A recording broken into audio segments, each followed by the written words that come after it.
ایسا ہے کہ نہیں؟ حضور کی زبان وہ ہے کہ اپنے تو اپنے غیر بھی حضور کی بات کو تسلیم کرتے ہیں۔ استاد اگر شاگردوں میں بیٹھ کر کہیں نا کہ میں نے کبھی جھوٹ نہیں بولا تو شاگرد حیا کر کے کہتے ہیں چاہے استاد جھوٹ بھی بولتا ہو تو شاگرد کہتے ہیں کہ ہاں جی واقعی آپ جھوٹ نہیں بولتے۔ پیر چاہے ڈنڈی مارتا ہے لیکن مرید حیا کر کے کہتے ہیں کہ واقعی پیر صاحب آپ بڑے ایماندار ہیں۔ لیکن اپنوں میں تو بندہ اگر گنہگار بھی ہو تو ایبوں پر پردہ ڈال دیا جاتا ہے، لیکن جب غیروں کے سامنے بات کی جائے تو وہ تو حضور کی جان کے دشمن ہیں جو تلواریں لے کر رستے میں کھڑے ہیں۔ آقا علیہ السلام کے کاشانہ اقدس کے باہر تلواریں لے کر کھڑے ہیں، آقا علیہ السلام کے رستے میں کانٹے بچھاتے ہیں، حضور کی ذات پر پتھر برسانے والے ہیں۔ اور جب میرے نبی نے کہا کہ اگر میں تم سے کہوں اس پہاڑ کے پیچھے ایک گروہ ہے جو حملہ کرنے والا ہے، کیا تم مان لو گے؟ سب نے کہا جی مان لیں گے۔ کون ہے؟ کافر ہیں، لیکن سب کہہ رہے ہیں ہم مان لیں گے۔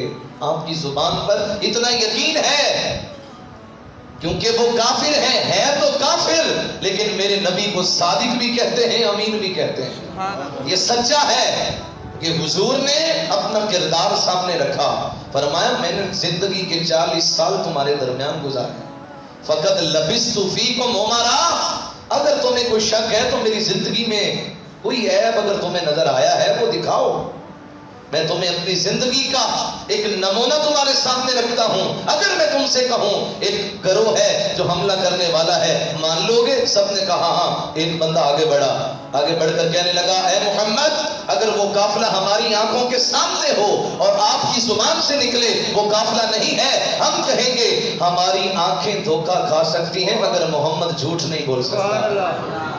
وہ زبان جس کو سب گن کی گنجی کہیں، ان کی نافذ حکومت پہ لاکھوں سلام۔ یہ حضور کی زبان ہے۔ ہم بولے تو ہمارے منہ سے جھوٹ نکلتا ہے، ہم بولے تو ہمارے منہ سے غیبت نکلتی ہے، حسد کی باتیں نکلتی ہیں، لیکن محبوب اس کی زبان کا عالم کیا ہے کہ رب ذوالجلال فرماتا ہے وما ينطق عن الهوى ان هو الا وحی یوحی، میرا نبی کبھی اپنی مرضی سے تو بولتا ہی نہیں ہے، زبان میرے محبوب کی ہے لیکن کلام خدا کا ہے۔ تو اسی محبوب کی زبان سے حدیث نکلی ہے، وہ حدیث کیا ہے اس میں شک نہیں۔ حضور فرما رہے 7 بندوں کا چہرہ قبلے سے پھیر دیا جاتا ہے۔ 7 بندے کون ہیں؟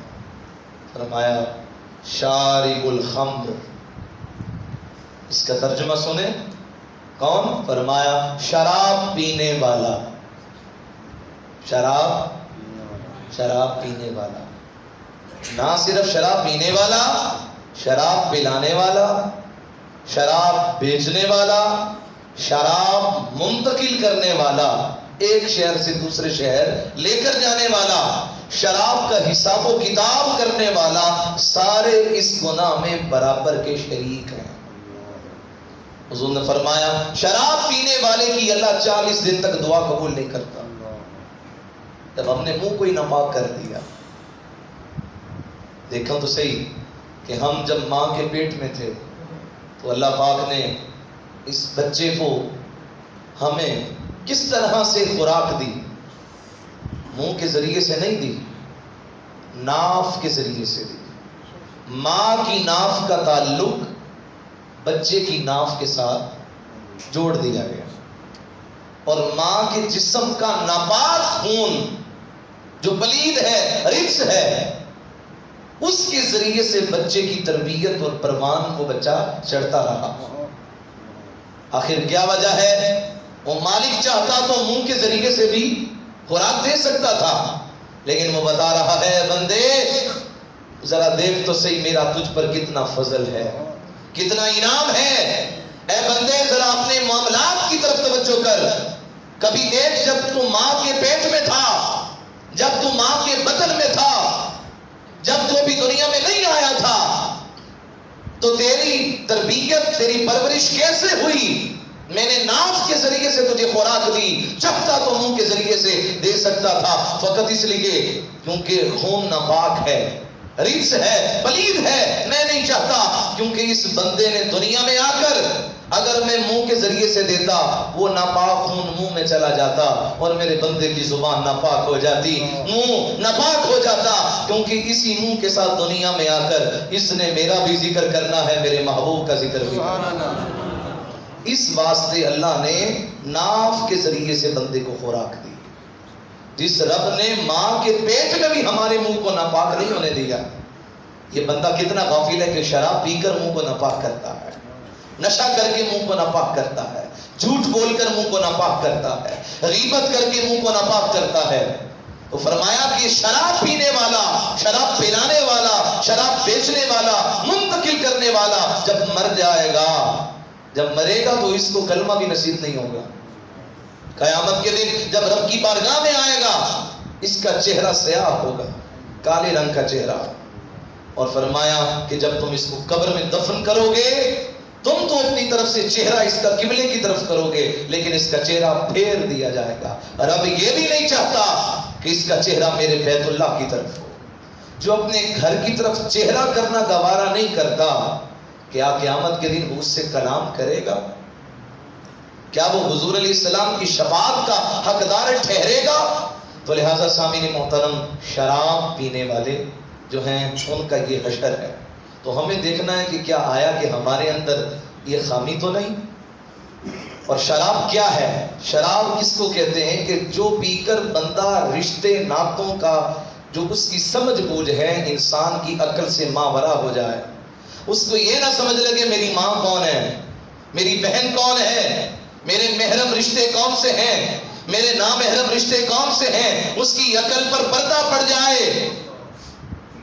ایسا شخص چاہے وہ کسی لحاظ سے بھی نشہ کرے، فرمایا کل مسفر شراب و شراب حرام، فرمایا کہ ہر نشہ دینے والی چیز، چاہے وہ بھنگ ہے، چاہے وہ چرس ہے، چاہے وہ ہیروئن ہے، کوئی بھی چیز ایسی ہے جس سے انسان کی عقل پر پردہ پڑ جائے اور وہ رشتوں کی سمجھ بھول جائے، تو فرمایا ایسی چیز شراب ہے۔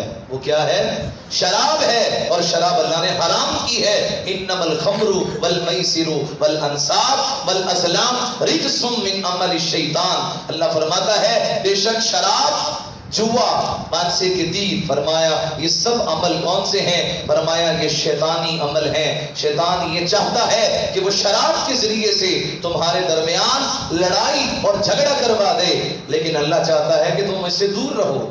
جب تم دور رہو گے تو اللہ تمہیں کامیابی عطا فرما دے گا۔ تو سامعین محترم، پہلا بندہ وہ ہے کہ جو شراب پینے والا۔ دوسرا کون؟ فرمایا انسانوں کی خرید و فروخت کرنے والا، جو بندوں کو خرید لیتا ہے۔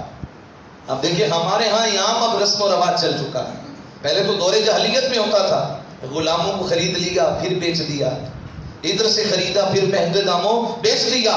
لیکن میں نے ایسے لوگ بھی دیکھے جو اپنی سگی بیٹیوں کو بیچ رہے ہیں، سگی بیٹیوں کو۔ وہ دور جاہلیت تھا جس دور کے اندر تین بیٹوں نے، بیٹوں کی بات کر رہا ہوں، کسی اور کی نہیں، کوئی اور ہوتے بیگانے ہوتے تو ٹھیک تھا، تین بیٹے انہوں نے اپنی سگی ماں کو عکاس کے میلے میں 50 درہم کے بدلے بیچ دیا، 50 دراہم کے بدلے ماں کو بیچ دیا۔ جب میرے نبی آئے تو سرکار نے فرمایا بھلا ماں بھی بیچنے والی چیز ہے؟ جس جنت کے لیے مارے پھرتے ہو، نمازیں پڑھتے ہو، روزے رکھتے ہو، حج کرتے ہو کہ جنت مل جائے، فرمایا وہ جنت انت سدرۃ المنتہا، انتہا جنت الماوا، فرمایا وہ جنت جو سدرۃ المنتہا کے قریب ہے وہ جنت الماوا ہے۔ فرمایا الجنت تحت اقدامها الامہات، فرمایا محمد نے جنت کو کھینچ کر ماں کے قدموں کے نیچے رکھ دیا۔ اس دور میں لوگ ماؤں کو بیچتے تھے، اس دور میں آ کر میرے نبی نے ماؤں کی عزت بتائی ہے۔ اس دور میں آ کر لوگ اپنی بیٹیوں کو زندہ قتل کر دیتے، زندہ درگور کر دیتے، قبر کے اندر دفن کر دیتے۔ اس دور میں آ کر میرے نبی فرما رہے ہیں الفاطمہ بدعۃ منی، لوگوں تم تو اپنی بیٹیوں کو زندہ درگور کرتے ہو، میری بیٹی فاطمہ میرے جگر کا ٹکڑا ہے۔ تو رشتوں کی عزت بتائی ہے میرے نبی نے۔ تو آج اسی دور کو دوبارہ دہرایا جا رہا ہے۔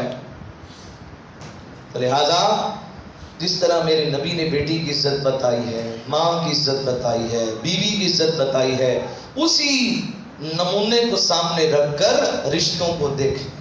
فرمایا کہ تم میں سے بہتر کون ہے؟ صحابہ کو فرمایا بتاؤ تم میں سے بہتر کون ہے؟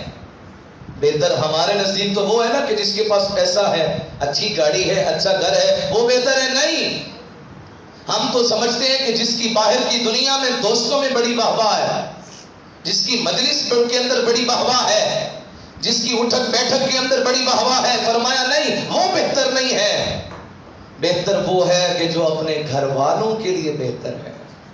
باہر تو ہماری عزت بڑی بنی ہوئی ہے، ہم نے اگر چودراہٹ دکھانی ہو تو اللہ کے گھر میں بھی آ کر دکھا دیتے ہیں، گھر میں چاہے ہمیں کوئی پوچھتا ہی نہ ہو، ایسا ہے کہ نہیں؟ اللہ کے گھر کے اندر آ کر چودراہٹ دکھانی، لیکن گھر کے اندر کوئی عزت نہیں، کوئی پوچھنے والا نہیں، کوئی ٹکے کی حیثیت نہیں۔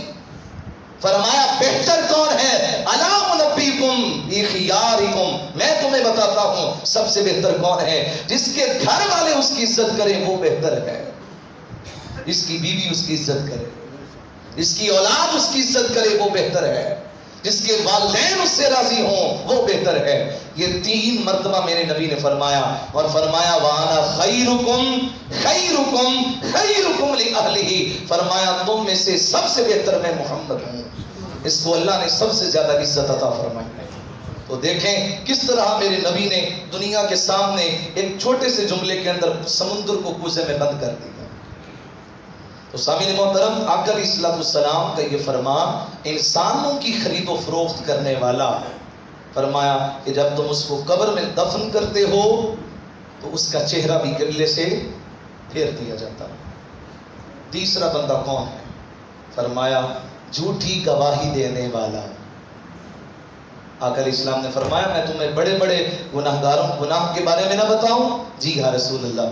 آقا علیہ السلام گناہوں کے بارے میں بتا رہے ہیں، غیبت کرنا، حسد کرنا، رشتوں کو توڑنا، یہ بڑے بڑے گناہ بتا رہے تھے۔ حضور ٹیک لگا کر بیٹھے تھے، ایسے کر کے ٹیک لگا کر، جب یہ بات آئی حضور نے ٹیک چھوڑ دی، فرمایا آخری گناہ جو سب سے بڑا گناہ ہے وہ ہے جھوٹی گواہی دینا۔ آپ دیکھیں کوٹ کچہری کے اندر لوگ چائے کی پیالی کے بدلے قرآن اٹھا کر جھوٹی گواہی دے دیتے ہیں، چائے کی پیالی کے بدلے ایمان کا سودا۔ تمہیں کیا خبر ہے ایمان کتنی بڑی دولت ہے؟ ایک بندہ کہ جس کے پاس نانو نفقہ نہیں، اس کے پاس پھٹا پرانا لباس ہے، اس کے پاس کھانے کے لیے روٹی نہیں ہے، چھت نہیں ہے، لیکن اگر اللہ نے اس کو ایمان کی دولت دی ہے وہ دنیا کا سب سے امیر ترین آدمی ہے۔ لیکن جو اپنا ایمان کا سودا ہی کر بیٹھا، اور جس نے، میں نے ایسے لوگ بھی دیکھے جو یہاں مسلمان ہیں لیکن جرمنی اور ایسے ممالک جہاں قادیانیت کو اور مرزائیت کی ہوا اتنی پھیل چکی ہے، وہاں معاذ اللہ آقا علیہ السلام کی ختم نبوت پر بھی ایمان نہیں رکھا انہوں نے، اور جہاں مذہب اسلام ہے وہاں قادیانی لکھوا کر اس ملک میں چلے گئے۔ اور یاد رہے جس نے آقا علیہ السلام کی ختم نبوت کا انکار کیا وہ دائرہ ایمان سے خارج ہے، اس کا ایمان کے ساتھ کوئی تعلق واسطہ نہیں ہے، اس کا اسلام کے ساتھ کوئی تعلق نہیں ہے۔ تب حضور یہ فرما رہے ہیں، اللہ کا یہ قرآن یہ کہہ رہا ہے ما کان محمد ابا احد من رجالکم ولکن رسول اللہ وخاتم النبیین، محمد صلی اللہ علیہ وسلم تم مردوں میں سے کسی کے باپ نہیں، ہاں لیکن وہ اللہ کے رسول ہیں اور نبیوں کے آخری ہیں، نبیوں کے خاتم ہیں۔ تو لہٰذا آقا علیہ السلام نے آپ سے 1400 سال پہلے فرما دیا کہ میرے بعد 30 کذاب ہوں گے جو کہ جھوٹی نبوت کا دعویٰ کرنے والے ہوں گے۔ تو فرمایا جھوٹی گواہی دینے والا جب تم اس کو قبر میں دفن کرو گے تو یہ کیا ہے؟ اس کا چہرہ بھی پھیر دیا۔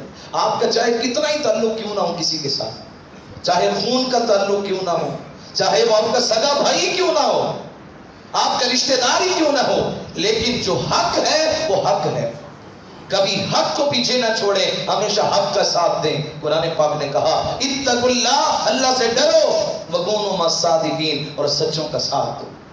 تو جب آپ صرف چند خون کے رشتوں کے لیے اگر آپ اپنے ایمان کا سودا کر بیٹھیں گے، حقیقت میں تو آپ نے اس کا ساتھ دیا، ظاہر میں آپ نے ساتھ دیا، لیکن حقیقت میں آپ نے اپنی قبر کو خراب کیا۔ تو جھوٹی گواہی دینے والا اس کا حشر میرے نبی نے بتا دیا اس کے ساتھ کیا ہونے والا کہ قیامت کے دن جب وہ قبر میں داخل ہوگا، جب تم رکھو گے اس کو قبر میں، اس کا چہرہ قبلے سے پھیر دیا جائے گا۔ چوتھا شخص کون ہے؟ فرمایا سود کھانے والا۔ کیا؟ سود کھانے والا، اس کا چہرہ بھی قبلے سے پھیر دیا جائے۔ سود کھانے والا، سود لینے والا، سود کا حساب و کتاب کرنے والا، سود لکھنے والا، سب کے سب گناہ میں برابر کے شریک ہیں۔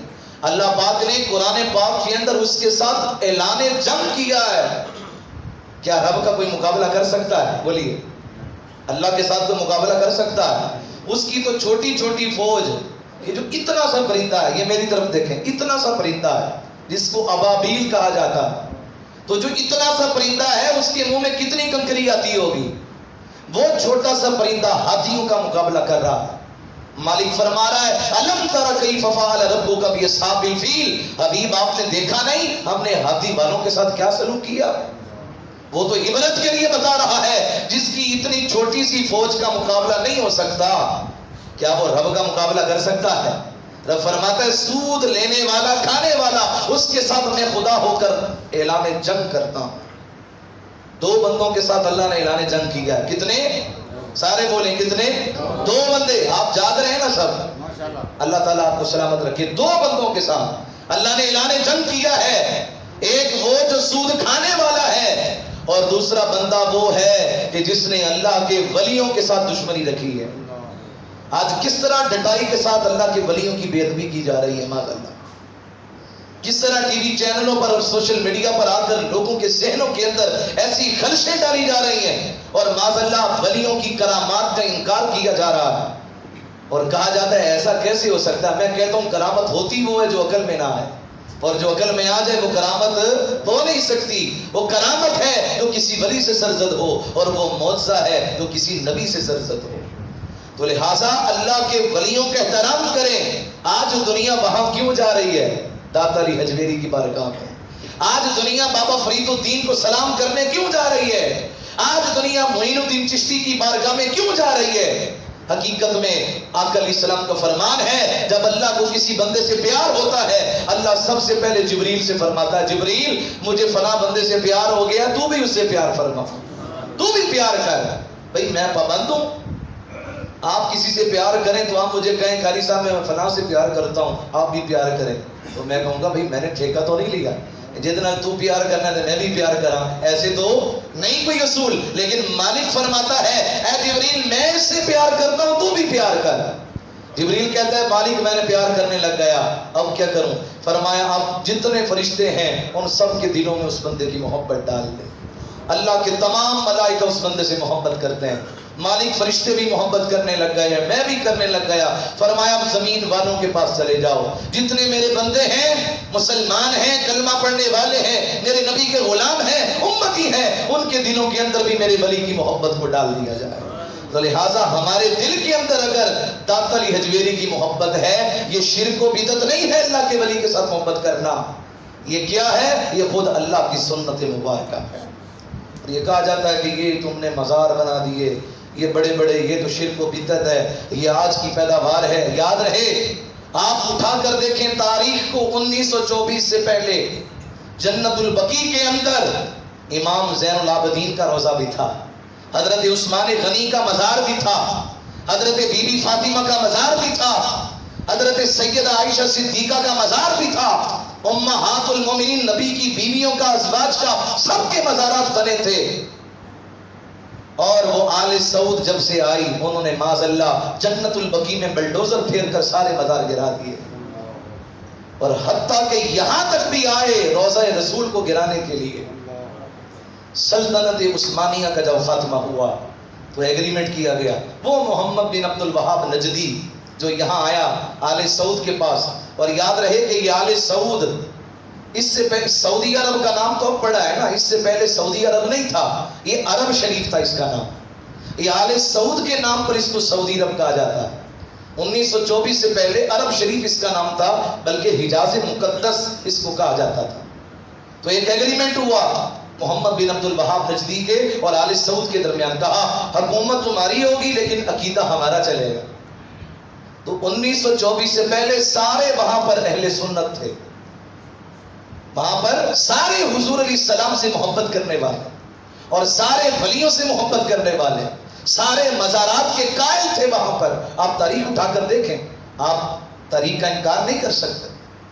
جب روضہ رسول پر بلڈوزر لے کر آئے تو ترکی سامنے آ گیا اور اس نے آنکھوں میں آنکھیں ڈال کر کہا کہ اے آل سعود سن لو، اگر تم نے روضہ رسول کو مٹانا چاہا تو میری ایک بات سن لو، اگر تم نے مدینہ سے روضہ رسول کا نشان مٹایا ہم دنیا سے تمہارا نشان مٹا دیں گے۔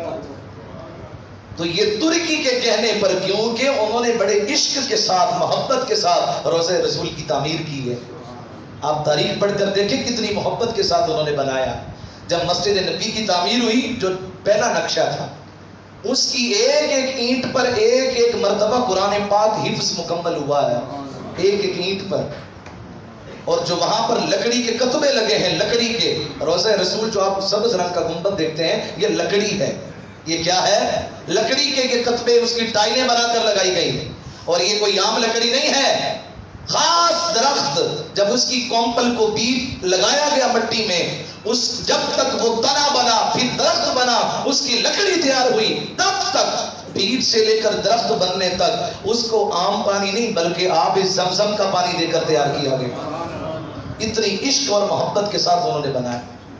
انہوں نے کہا کہ یہ تو ہماری جان کا مرکز ہے، ہمارے ایمان کا مرکز ہے، تم نے وہ گرا دیا تو اس کا حساب دینا پڑے گا، لیکن ہم روضہ رسول کو مٹانے، آپ کیا سمجھتے ہیں کہ روضہ رسول سعودی عرب والوں نے بنایا ہے؟ نہیں، یہ سلطنت عثمانیہ والے، ان کی عشق کا یہ مظہر ہے، ان کے ایمان کی محبت کا یہ مظہر ہے۔ بہرحال بات بہت دور نکل گئی۔ میں عرض کر رہا تھا کہ دو بندے جن کے ساتھ اللہ نے اعلان جنگ کیا، ایک اللہ کے ولیوں کے ساتھ دشمنی رکھنے والا، اور دوسرا کون؟ فرمایا جس نے سود کھایا، سود لیا، لکھا، جو بھی معاملہ، فرمایا ایمان کے 70 درجے ہیں، اور فرمایا کہ اس کی 70 سزائیں ہیں سود کھانے والے کی، اور اس کی سب سے کم ترین سزا کیا ہے؟ سب سے کم ترین جو آخری درجہ ہے سزا کا سود کھانے والے کا، حضور نے فرمایا اس کو سزا یہ ہوگی جس نے 70 دفعہ اپنی ماں کے ساتھ بدکاری کی۔ اندازہ لگائیں، لیکن ہمارا پاکستانی نظام سارا سود پر ہے۔ اللہ کی بارگاہ سے پناہ حاصل کرنی چاہیے، لہذا ہم اپنے بینک بیلنس کو بھی دیکھیں، کیا کوئی وہ سود کا معاملہ تو نہیں ہے؟ ہم اپنے سیونگ اکاؤنٹ کو بھی دیکھیں، ہم اپنے کرنٹ اکاؤنٹ کو بھی دیکھیں، جو بھی ہمارے معاملات ہیں، 1 روپیہ بھی جو کہ سود پر آ گیا، اللہ پاک ہم سب کو اس سے محفوظ رکھے۔ امام اعظم ابو حنیفہ، ہمارے امام نعمان ابن ثابت، آپ کے تقویٰ کا عالم کیا ہے؟ آپ نے کسی سے قرض لینا تھا، جو تاریخ طے تھی آپ چلے گئے، حتیٰ کہ اس کے گھر کے اندر درخت لگا ہے، درخت کی چھاؤں بھی ہے، جس طرح آپ کڑکتی دھوپ ہے، آپ دھوپ میں کھڑے رہے، چھاؤں میں نہیں کھڑے ہوئے۔ وہ باہر جب آیا قرض دینے کے لیے، کہا حضرت آپ چھاؤں میں تو بھی کھڑے ہو سکتے تھے۔ کہا حقیقت میں تم نے میرا قرضہ دینا تھا، اگر میں تمہارے گھر کی چھاؤں میں کھڑا ہو جاتا، کہیں ایسا نہ ہوتا کہ کہیں تمہاری چھاؤں کہیں سود میں شامل نہ ہو جائے، گھر کی چھاؤں کہیں سود میں نہ لکھی جائے۔ وہ تو اس حد تک ڈرتے تھے، ان کے تقویٰ کا عالم یہ ہے۔ اللہ اکبر۔ سامعین محترم، ہم سب کو اللہ تعالیٰ اس سے محفوظ رکھے۔ بارہ میں حدیث پاک مکمل کروں۔ 5واں شخص کون ہے؟ فرمایا نوحہ کرنے والی عورت، بین کرنے والی عورت۔ فرمایا جس نے اپنے بالوں کو بکھیرا، اپنے گرے بان کو چاک کیا اور اپنے جسم پر مارا، فرمایا فلیس منا، وہ میرا امتی نہیں ہو سکتا۔ اسلام کو امن کا درس دیتا ہے۔ ہاں، آنکھ کا غم، آنکھوں سے آنسو نکلنا، اور دل کا غم، حضور نے فرمایا یہ اللہ کی طرف سے ہے۔ کس کی طرف سے؟ ہاں، خود رونا کسی کی یاد میں حضور کی سنت ہے۔ حضور کے جب بیٹے ابراہیم کا وصال ہوا، آقا علیہ السلام کی آنکھوں سے آنسو آئے۔ حضور نے فرمایا لو عاش ابراہیم لکانا نبیا صدیقا، فرمایا اگر میرا بیٹا ابراہیم زندہ ہوتا تو سچا نبی ہوتا۔ فرمایا ابراہیم تجھے تمہاری یاد آتی ہے۔ تو حضور اپنے بیٹے کی یاد میں رویا کرتے تھے۔ تو سامعین محترم، کہ آنکھوں سے آنسو آنا اور دل کا غم، یہ کس کی طرف سے ہے بولیے؟ اللہ کی طرف سے، رحمان کی طرف سے۔ دو غم رحمان کی طرف سے اور دو غم شیطان کی طرف سے۔ شیطان کی طرف سے کون سے؟ زبان کا غم اور ہاتھوں کا غم، یعنی ہاتھوں کے ساتھ بالوں کو بکھیرنا، کپڑے پھاڑ دینا اور نوحہ کرنا، یہ ساری چیزیں شیطان کی طرف سے ہیں۔ اور زبان سے شکوہ کرنا، حتیٰ کہ بندے اتنا شکوہ کرتے ہیں کہ وہ کفر کے مرتکب ہو جاتے ہیں، یہاں تک کہہ بیٹھتے ہیں اے اللہ تجھے ہمارا گھر ہی ملا تھا، تو نے اسی بندے کو اٹھانا تھا، اور پھر یہ کہہ دینا اللہ کو نیک بندوں کی ضرورت ہوتی ہے اس لیے اس نے اٹھا لی ہے۔ اللہ کو کس کی حاجت ہے؟ ساری دنیا اللہ کی محتاج ہے، مگر اللہ کسی کا محتاج نہیں ہے۔ موت کا ایک وقت مقرر ہے۔ فَإِذَا جَاءَ أَجَلُهُمْ لَا يَسْتَأْخِرُونَ سَاعَةً وَلَا يَسْتَقْدِمُونَ، جب موت آئے گی نہ ایک گھڑی آگے ہوگی نہ ایک گھڑی پیچھے ہوگی۔ لہذا جو بھی معاملہ اللہ کی طرف سے ہو اس کو رب کی رضا سمجھ کر صبر کرنے میں ہی بہتری ہے۔ ہاں رو بھی لیں اور دل میں بھی غم، یہ حضور نے فرمایا یہ اللہ کی طرف سے ہے۔ تو نوحہ کرنے والا شخص جب اس کو قبر میں دفن کیا جاتا ہے، حضور نے فرمایا اس کا چہرہ بھی قبلے سے پھیر دیا جاتا ہے۔ چھٹا شخص کون ہے؟ فرمایا ذخیرہ اندوزی کرنے والا۔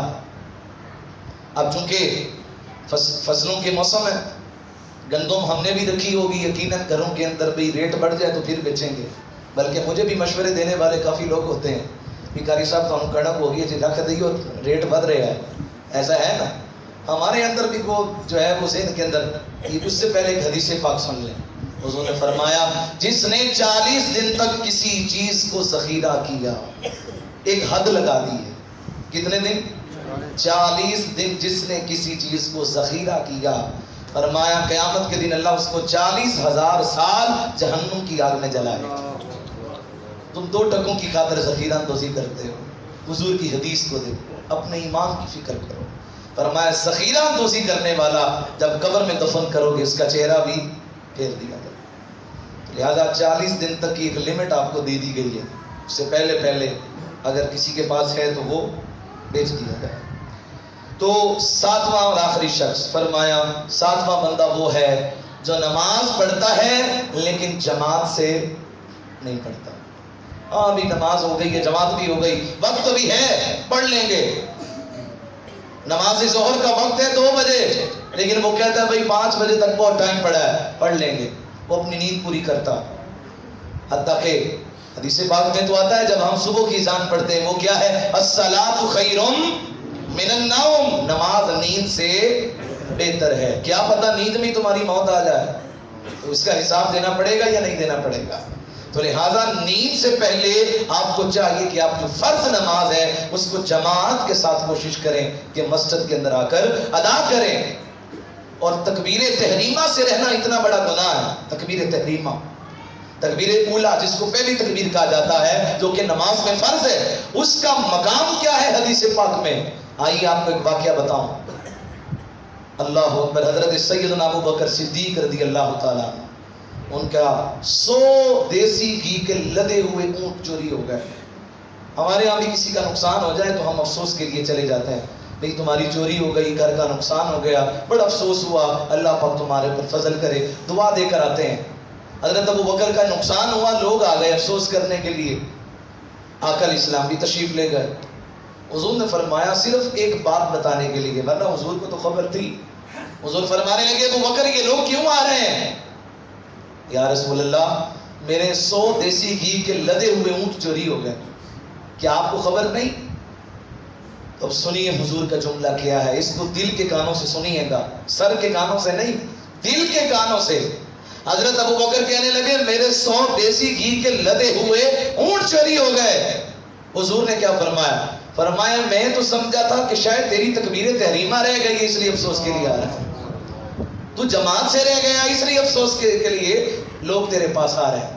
اور ہماری دکان پر 100 روپے والا گاہک کھڑا ہو، ہم کہتے ہیں پہلے اس کو فارغ کر لیں باقی بات بعد میں۔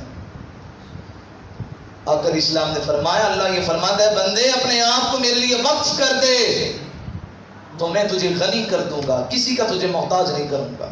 لیکن اگر تو نے میرے لیے وقت نہیں نکالا تو میں صبح بھی کام، دوپہر کو بھی کام، شام کو بھی کام،